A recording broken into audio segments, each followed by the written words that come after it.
முதல் நிலை, யாரையும் தீர்ப்பிடாதீர் என்று சொன்னவர் தீர்ப்பிடப்படுகிறார்.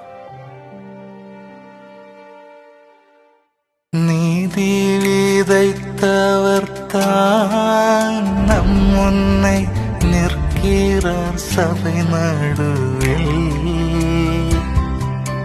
துணையென்று யாருமில்லை, வெண்மான தூயவனின் அருகில். செய்யாத குற்றம் மலை போல் சுமத்தி கேள்விகள் பாய்கிறதே. சாந்தமும் பணிவும் சொன்னவர் மீது கோபங்கள் நீள்கிறதே.